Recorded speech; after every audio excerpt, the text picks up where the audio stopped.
Terima kasih atas kesempatan yang diberikan kepada kami. Baiklah teman-teman, kami dari kelompok 1 akan mempresentasikan dalam kitab 1 Korintus 1 ayat 10 sampai 17. Yang menjadi pembahasan kami kelompok yaitu yang pertama kami akan menjelaskan tentang latar belakang, kemudian tempat dan waktu penulisan, kata kunci, teologi naskah, refleksi teologis.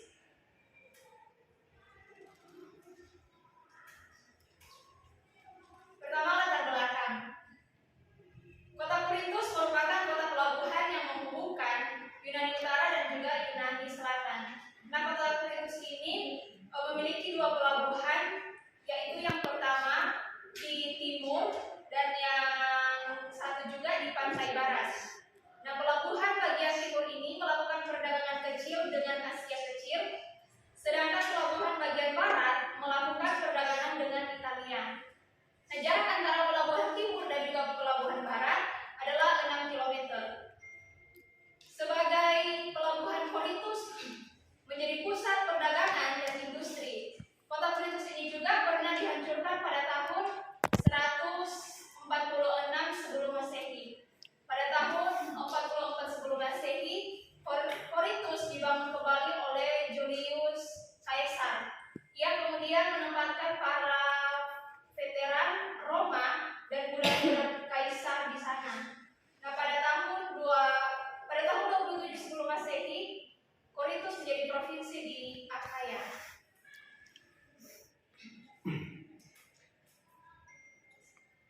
Tempat dan waktu penulisan. Surat pertama Korintus ini ditulis dalam tulisan Paulus sendiri, yaitu di kota Efesus. Surat pertama Korintus dikatakan dalam tulisan Paulus sendiri, yaitu di kota Efesus.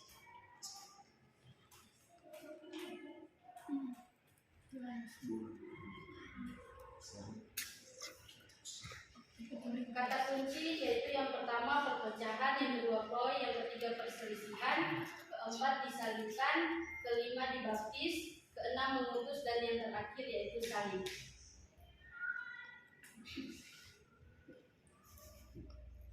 Perpecahan di jemaat Korintus disebabkan oleh perbedaan pendapat tentang para pemimpin jemaat. Ada yang memihak Paulus dan ada yang memihak Apolos. Ada yang memihak Kefas dan ada yang memihak Yakobus. Perpecahan ini menyebabkan jemaat Korintus menjadi lemah dan tidak efektif dalam pelayanan. Paulus menasihati jemaat Korintus untuk bersatu dengan menekankan pentingnya kesatuan dalam Kristus. Ia mengingatkan jemaat Korintus bahwa mereka semua adalah anggota tubuh Kristus dan bahwa mereka semua telah diselamatkan oleh kasih karunia Allah. Perpecahan dalam jemaat hanya akan mempermalukan Kristus dan merusak kesaksian jemaat di dunia.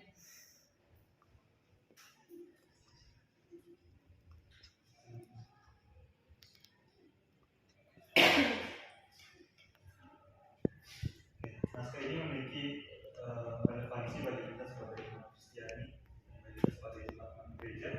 Bagaimana iman kita sebagai umat Kristiani masa kini kita harus selalu menjaga kesatuan meskipun terdapat perbedaan selalu berpatang dan juga perbedaan pendapat. Satu umat Kristen penting untuk kesaksian jemaat bagi kita di seluruh dunia. Nah, ada beberapa relevansi, itu ada 3. Yang pertama, menegaskan pentingnya kesatuan dalam Kristus. Nah, jemaat Kristen perlu menegaskan pentingnya kesatuan dalam Kristus. Hal ini dapat dilakukan dengan mengajarkan dan mempraktikkan kasih karunia Allah yang adalah dasar dari kesatuan dalam tubuh Kristus. Nah, yang kedua yaitu menghormati perbedaan pendapat. Jemaat Kristen perlu menghormati perbedaan pendapat, karena perbedaan pendapat adalah hal yang wajar dalam sebuah jemaat. Namun perbedaan pendapat tidak boleh menjadi alasan untuk kita berpecah belah. Yang ketiga yaitu menyelesaikan perbedaan pendapat dengan cara yang damai. Jika terjadi perbedaan pendapat, jemaat Kristen perlu menyelesaikan dengan cara yang damai. Hal ini dapat kita lakukan dengan dialog, musyawarah, dan juga inspirasi.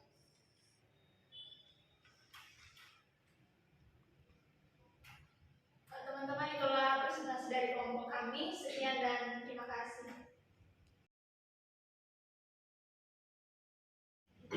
Terima kasih atas kesempatan yang diberikan. memberikan. Baiklah, kami dari kelompok 2 terdiri dari kami berempat akan membahas tentang kitab Yakobus pasal 1, Yakobus pasal 1 ayat 12 sampai 15. Di mana Yakobus pasal 1 ayat 12-15 ini lembaga kita Indonesia memberikan judul pengujian dan percobaan. Nanti kami akan menjelaskan latar belakang umum khusus, kemudian mulai tafsir, teologi naskah dan refleksi teologis. Inilah. Ya teman-teman, kita masuk pada latar belakang dari kitab Yakobus. Nah, kitab Yakobus ini merupakan kitab dalam Perjanjian Baru yang digolongkan ke dalam jenis kitab surat-surat. Jika dilihat bahwa jenis surat Yakobus merupakan surat Am. Surat Am sendiri adalah jenis surat yang berbeda dengan surat-surat Paulus yang perbedaannya terletak pada alamat atau tujuan surat. Nah, jika surat-surat Paulus itu alamatnya jelas dan ditujukan hanya pada satu alamat atau jemaat saja, beda halnya dengan surat-surat Am yang alamatnya ditujukan secara universal atau tidak terpatok pada satu jemaat saja.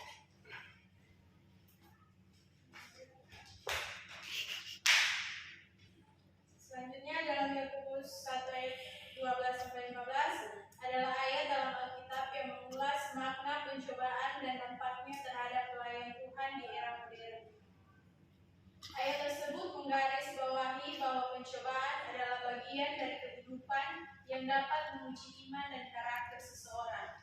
Ayat tersebut mengajarkan bahwa mereka yang bertahan melalui pencobaan akan mendapat berkat dalam bentuk mahkota kehidupan yang mencerminkan hadiah kehidupan abadi yang dijanjikan oleh Tuhan bagi yang setia. Bahwa berdasarkan Yakobus 1 ayat 12-15, pencobaan tidak berasal dari Allah, tetapi dalam diri manusia itu sendiri karena terseret oleh dosa.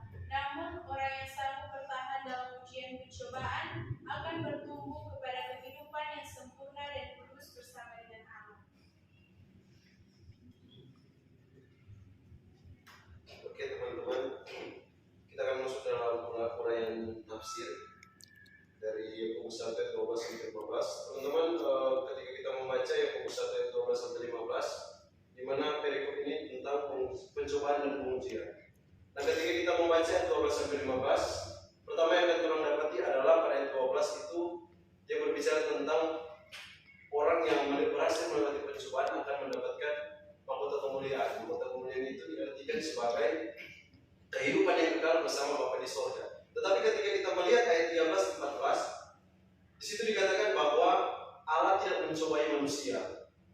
Nah, kalau kita melihat di ayat 12 dikatakan bahwa pencobaan itu dilakukan untuk menguji manusia. Tetapi di ayat selanjutnya, ayat 13 dan 14 dikatakan bahwa Allah tidak pernah mencobai manusia. Allah tidak bisa dicobai dan Dia juga tidak akan bisa mencobai siapapun. Nah, pada ayat yang ke-15 dikatakan bahwa poin penting di situ dikatakan bahwa manusialah penyebab dari dosa. Jadi ketika pencobaan datang kepada manusia, kemudian pencobaan itu membuat manusia terjerumus ke dalam dosa, itu bukan berarti bahwa Allah yang membuat manusia itu jatuh ke dalam dosa, tetapi manusia sendiri melalui keinginannya, melalui hasratnya dan sebagainya yang membuat dia terjerumus ke dalam dosa. Dan teman-teman, perihal dengan pengujian dan pencobaan ini adalah pengujian itu menghasilkan tahan uji. Tahan uji itu ketika dia melewati pencobaan, di mana dia berhasil menahan segala pencobaan itu, berhasil melewati pencobaan, maka ia akan mendapatkan yang saya katakan tadi, yaitu mahkota kemuliaan. Mahkota kemuliaan itu diartikan sebagai kehidupan yang kekal bersama Bapa di sorga. Pada ayat yang ke-12, kitab Yakobus pasal 1 ini Yakobus menuliskan bahwa berbahagialah orang yang bertahan dalam pencobaan.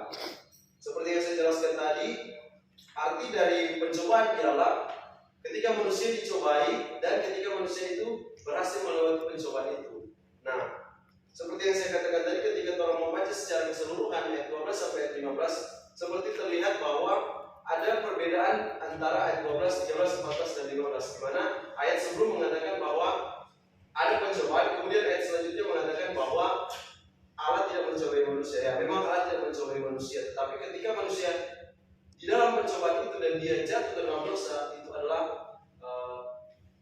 keinginan manusia sendiri dan tidak bisa disalahkan siapa yang membuat dosa kepada manusia. Contohnya teman-teman, ketika orang mengalami pencobaan dan ketika pencobaan semakin berat dan kemudian kemudian kita tidak tahan uji, artinya kita tidak bisa melewati pencobaan itu, dan akhirnya kita berbuat dosa lewat itu. Contoh, ketika orang so banyak pencobaan, orang so membodohi, orang pediri, orang sudah mendekat dengan Tuhan, orang so lari di hal-hal negatif dan sebagainya.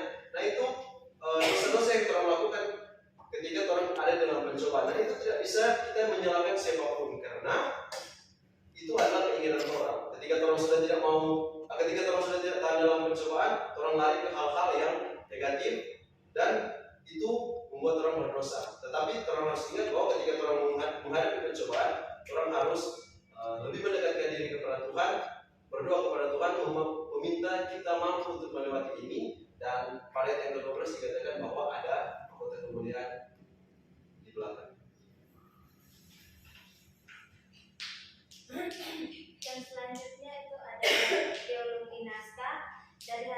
Dari hasil telaah teks ini, maka kelompok kami mendapatkan bahwa pencobaan itu bukan berasal dari Allah, dan ketika pencobaan itu membuat kita jatuh ke dalam dosa, maka jangan sekali kita menganggap atau memusisikan Allah yang membuat itu pada diri kita. Tetapi ketika kita dapat bertahan atau kita bisa bertahan uji, maka kita akan menerima hasil, yaitu mahkota kemuliaan atau kehidupan yang kekal bersama Bapa. Dan untuk refleksi teologisnya dalam kitab Yakobus 1 ayat 12-15 dijelaskan bahwa pencobaan-pencobaan tidak berasal dari Allah, tetapi tiap-tiap orang yang dicobai oleh keinginannya sendiri. Pencobaan-pencobaan yang terjadi di dalam kehidupan setiap manusia bisa melahirkan dosa ketika manusia itu sendiri tidak berpegang teguh pada ketetapan Allah. Maka di masa sekarang ini sebagai umat Allah sebaiknya selalu waspada dan berjaga-jaga terhadap pencobaan yang ada agar kita tidak mudah terpengaruh dalam hal-hal yang dapat melahirkan dosa. Pencobaan yang terjadi tidak pernah luput dari rencana Allah, karena dari pencobaan yang ada, Allah bisa melihat bagaimana manusia menjalani hidup sesuai dengan ketetapan pada perintah Allah. Itulah hasil presentasi, diskusi dan presentasi kami. Hasil presentasi kami. Dan baiklah teman-teman, di sini kami kelompok 3 akan mempresentasikan hasil diskusi kami dengan tafsiran kitab 1 Yohanes 4 ayat 1 sampai 6. Di sini kita masuk dalam latar belakang. Secara umum, surat Yohanes 1 sampai 3 ini mengajarkan tentang pentingnya menjelajahi ajaran yang benar dan menghargai Yesus sebagai Kristus, serta mengatasi peperangan melawan bidat dan ajaran-ajaran sesat yang dilawan oleh gnostisisme. Surat 1 Yohanes ini ditujukan kepada orang-orang Kristen yang sedang berhadapan dengan ajaran-ajaran sesat. Penerima surat ini tidak disebutkan secara langsung dalam teks surat tersebut. Ada kemungkinan surat ini ditujukan kepada orang-orang percaya di wilayah Asia Kecil, yaitu Turki zaman modern. Nah, oke, masuk di pembagian buku pikiran. Kelompok dalam hal ini memiliki pemahaman bahwa ada 4 pokok pikiran dalam teks yang sebentar kita bahas ini. Yang pertama itu adalah menjelang roh itu. Yang kedua adalah Yesus Kristus sebagai manusia. Yang ketiga, roh yang ada di dalam kamu lebih besar. Dan yang keempat, marilah kita saling mengasihi. Baru untuk uraian tafsir, seperti yang terbaca di sini, semua pengajaran harus diperiksa menurut pernyataan kebenaran Allah dalam Alkitab. Dan roh-roh dari pengajaran itu haruslah dipenuhi. Serta kehidupan guru harus diuji dalam hal hubungan mereka dengan dunia yang berdosa dan ketuhanan Kristus. Dalam tanda kutip, roh yang ada di dalam kamu lebih besar. Orang boleh baca di 1 Yohanes 4 ayat 4. Alkitab menekankan bahwa Roh Kudus diam dalam diri orang percaya. Dengan Roh Kudus kita dapat mengatasi kejahatan dalam dunia, termasuk dosa, iblis, godaan, pencobaan, kesusahan, penganiayaan dan ajaran palsu.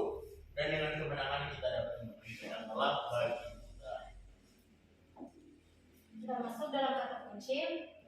Kata kunci fokus dekat dari ayat 1 Yohanes 4 ayat 1 sampai dengan 6 adalah tentang pentingnya menguji roh-roh untuk mengetahui apakah mereka berasal dari Allah atau bukan. Ayat-ayat ini menekankan pentingnya pengakuan bahwa Yesus adalah anak Allah yang telah datang ke dunia sebagai juru selamat. Sedangkan konteks jauh dari kitab 1 Yohanes 4 ayat 1 sampai dengan 6 adalah tema kehidupan kekal yang sangat menonjol dalam surat ini. Bagian pertama dari surat memperkenalkan kehidupan kekal yang didefinisikan sebagai persekutuan orang percaya dengan Bapa dan anaknya. Bagian kedua menyajikan kehidupan kekal yang didefinisikan sebagai pembuktian keilahian sang anak, yaitu sebagai pribadi yang telah lahir dari Allah dan menyatakan diri Bapa. Bagian ketiga, kehidupan kekal dikaitkan dengan wujud nyata dari kasih Allah dalam kehidupan orang percaya. Uraian kata kunci yang pertama, ujian roh. Pentingnya mengetahui roh untuk mengetahui apakah mereka berasal dari Allah atau bukan. Kedua, pengakuan Yesus. Pentingnya pengakuan Yesus adalah anak Allah yang telah datang ke dunia sebagai nyata dari kasih Allah dan dalam kehidupan orang percaya juru selamat. Yang ketiga, dunia menegaskan bahwa orang yang berasal dari dunia akan mendengarkan ajaran dunia, sedangkan yang berasal dari Allah akan mendengarkan ajaran dari Allah. Dan yang terakhir, Allah. Dalam konteks ini Allah dianggap sebagai sumber kebenaran yang sejati. Yang berikutnya adalah pesan teks atau makna teks atau pokok teologis. Pasal 1 Yohanes pasal 4 ayat 1 sampai 6 ini dari surat 1 Yohanes juga membagi antara roh Allah dan roh antikristus. Ayat-ayat ini menegaskan pentingnya mengenal roh Allah yang meyakini bahwa Yesus Kristus telah datang sebagai manusia dan memperingatkan tentang roh antikristus yang tidak mengakui Yesus. Ini merupakan bagian dari pelajaran mengenai antikristus dan kasih dalam surat ini. Dan yang berikutnya yaitu relevansi 1 Yohanes pasal 4 ayat 1 sampai 6. Di sini berbicara tentang pengujian roh dan peringatan nabi-nabi palsu. Ayat 1 memerintahkan umat Kristen untuk tidak percaya pada setiap roh, tetapi menguji roh itu apakah berasal dari Allah. Hal ini penting karena banyak nabi-nabi palsu yang telah muncul dan pergi ke seluruh dunia. Ayat 2 dan 3 mengajarkan bahwa setiap roh yang mengaku bahwa Yesus Kristus telah datang sebagai manusia berasal dari Allah, sedangkan setiap roh yang tidak mengakui Yesus, ia dipastikan tidak berasal dari Allah. Demikianlah presentasi dari kelompok. Terima kasih. Selamat malam teman-teman semua. Thank you untuk kesempatan yang diberikan. Kali ini kelompok kami dari kelompok 4 ingin mempresentasikan bagaimana penafsiran terhadap kitab Yudas pasal 1 ayatnya yang ketiga hingga ayatnya yang ke-16. Nah teman-teman, jika berbicara tentang bagaimana kita menafsir, tentu itu tidak akan terlepas dari historis dari kitab itu. Nah pertama teman-teman yang mau kami coba berikan atau kami presentasikan ke teman-teman mengenai latar belakang kitab ini. Nah di kelompok 1 tadi itu sudah merangkaikan apa saja latar belakang, kemudian penulis, tahun penulisannya kapan dan lain sebagainya. Nah teman-teman, pertama ketika kami coba menafsir surat Yudas ini, ada beberapa para ahli yang mendefinisikan bahwa surat Yudas ini merupakan bagian surat dari surat Am, yang dimana seperti penjelasan kelompok 2 bahwa surat Am itu tidak tertuju pada satu orang tetapi secara universal. Jadi semua dalam jemaat itu dia tidak spesifik tertuju pas sampai ke penatua atau ke pelayan Tuhan yang ada, tapi dia secara universal menyeluruh di satu jemaat itu. Nah, penulis dari surat Yudas ini pun ada pro dan kontra, tapi ketika kami coba gali lebih mendalam, ada beberapa para ahli mengatakan bahwa surat Yudas ini ditulis oleh Yudas. Karena mengapa demikian? Itu di ayatnya yang pertama, ayatnya yang ketiga itu bisa dilihat bahwa Yudaslah yang menulis. Tapi ketika dikaji lagi, ada beberapa para ahli yang menyatakan bahwa sebenarnya Yang menulis surat Yudas ini bukan Yudas, tetapi adalah pengikut Yakobus, karena saat itu yang terkenal di gereja mula-mula Yakobus lah yang menjadi DP trending topik dan yang lagi naik daun. Nah, kenapa mereka berperspektif seperti itu? Karena di ada para ahli mengatakan bahwa kayak penulis ini numpang tenar ke Yakobus, karena Yakobus yang terkenal. Jadi bawa nama si Yudas, saudara Yakobus ini, supaya ketika dia coba menyampaikan maksud dan tujuan dari surat ini bisa diterima dengan baik, karena itu tadi identitasnya sebagai saudara Yakobus. Nah, tujuan kenapa yang menulis surat ini itu karena saat itu dari sumber referensi yang kami baca, saat itu konteks yang terjadi ada ajaran gnostik yang masuk. Nah, ketika di sana dia coba menekankan, ada penjabarannya di ayat situ, dia menekankan bahwa segala perbuatan yang kita lakukan itu adalah dosa dan itu tetap akan dipertanggungjawabkan. Itu yang coba ditekankan bagi si Yudas ini. Kemudian apapun pengajaran yang masuk dari guru-guru palsu itu jangan diterima, karena kita tahu bersama saat perkembangan gereja mula-mula itu benar-benar bukti pengajaran-pengajaran dari Yesus Kristus, tetapi guru-guru palsu atau orang-orang yang dikatakan oleh Yudas bahwa orang-orang ini juga mengajarkan ajaran yang tidak benar di luar pengajaran Rasul Paulus tentang Yesus Kristus. Nah, teman-teman, ini surat Yudas ini ada kaitannya dengan surat lain, yakni terdapat di surat 2 Petrus. Nah, kenapa itu? Ada para ahli yang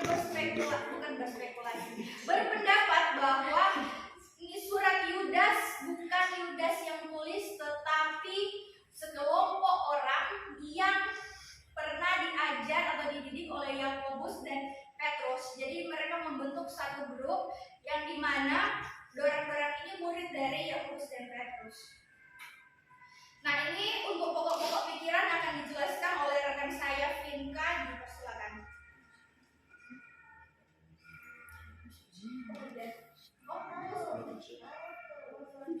Kita masuk dalam pokok pikiran kitab Yudas 1 ayat 3-16.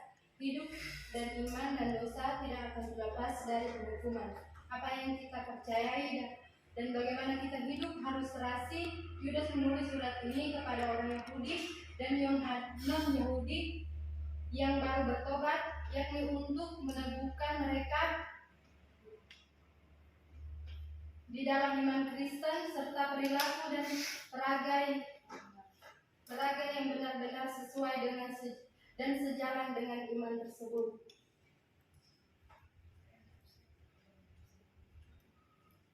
Berikutnya uraian tafsir. Tujuan Rasul Yudas dalam menulis surat ini kepada orang-orang Yahudi dan bukan Yahudi yang baru bertobat, yakni untuk meneguhkan mereka di dalam iman Kristen serta perilaku dan perangai yang benar-benar sesuai dan sejalan dengan iman tersebut. Mereka harus memberikan pengakuan terbuka dan berani, terutama saat mengalami perlawanan sengit, apakah itu dalam berupa penyesatan licik maupun aniaya berat dan tidak berperi kemanusiaan. Namun kita harus sangat berhati-hati untuk memastikan agar iman Kristen sejatilah yang kita percayai, akui, sebarkan dan perjuangkan, bukan sekedar lambang yang membeda-bedakan golongan ini atau itu, dan bukan apapun yang muncul sesudah tulisan-tulisan dari para pemberita Injil dan rasul-rasul kudus yang terilhami.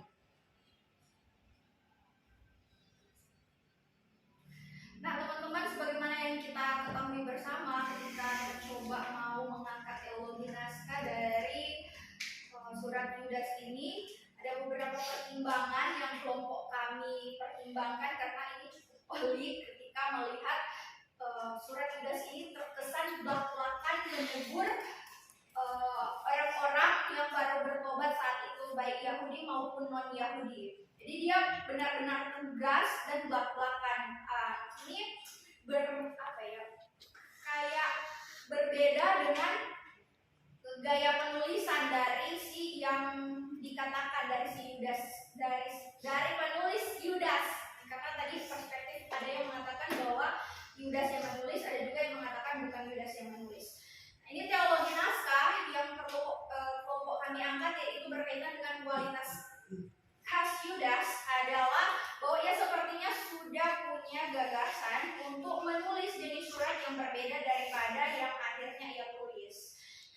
penting yaitu meminta Yudas untuk mengatasi masalah guru-guru palsu. Seperti halnya di 2 Petrus yang tadi. Surat 2 Petrus mengatakan lebih banyak tentang jenis karakter guru-guru itu daripada tentang apa yang mereka ajarkan. Nah, teologi naskah dari surat Yudas ini yakni ialah berbicara mengenai dosa dan penghukuman serta perilaku yang tidak benar di hadapan Allah.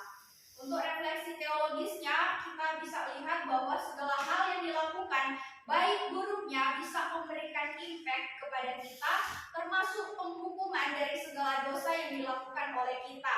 Maka bersikap hati-hatilah dalam bertindak dan berperilaku. Kemudian surat Yudas juga mengingatkan kita untuk mengenai ancaman serius dari doktrin atau ajaran maupun dogma dan pengaruh mereka yang bisa merusak gereja serta menantang orang percaya yang sejati dengan keras supaya mereka bisa bangkit dan berjuang untuk mempertahankan iman yang telah disampaikan kepada orang-orang kudus. Demikian presentasi dari kelompok kami. Kita akan next di sesi tanya jawab dari teman-teman kelompok.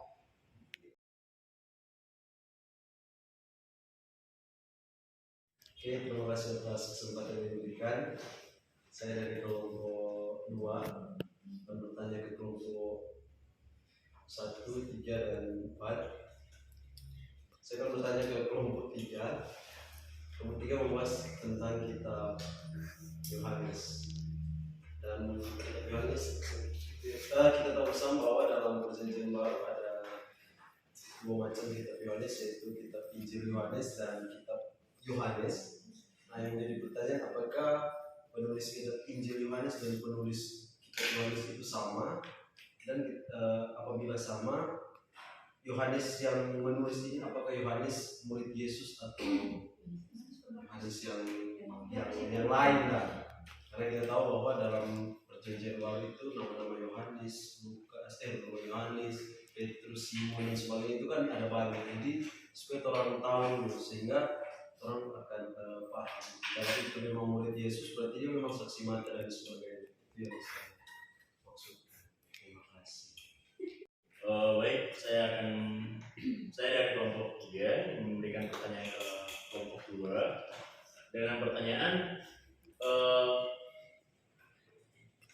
Yakobus kan mengatakan bahwa ujian iman menghasilkan ketekunan. Namun apa hubungannya dari kedua hal itu? Apakah ketekunan adalah hasil dari ujian iman atau ujian iman adalah sarana untuk menghasilkan ketekunan? Itu aja. Dari kelompok yang menjawab pertanyaan Makarios, apakah penulis kitab Injil Yohanes dan surat Yohanes itu sama? Dan jawabannya dari orang yaitu penulis Injil Yohanes dan surat Yohanes itu penulis itu sama, yaitu Yohanes. Kemudian menurut tradisi yang berkembang pada zaman Irenaeus, seorang bapak gereja, Yohanes itu adalah seorang bapak gereja pada abad kedua, dan dia adalah penulis Injil kitab Yohanes dan penulis surat Yohanes. Jadi dia adalah orang yang sama. Nanti terima kasih atas kesempatan yang diberikan. Baiklah, kami dari kelompok 2 akan menjawab pertanyaan yang telah ditanyakan kepada kelompok kami mengenai perkataan Yakobus tentang pengujian iman itu menghasilkan hal uji dan sebagainya. Kita tahu bersama bahwa kekristenan itu menganut prinsip keselamatan hanya oleh karena iman, di mana itu memerlukan pemberian atau anugerah dari Allah. Nah, berkaitan dengan pembahasan teks kami yaitu mengenai pengujian dan pencobaan, tadi ditanyakan bahwa pengujian iman dan berkenaan dengan pengujian iman menghasilkan ketaatan.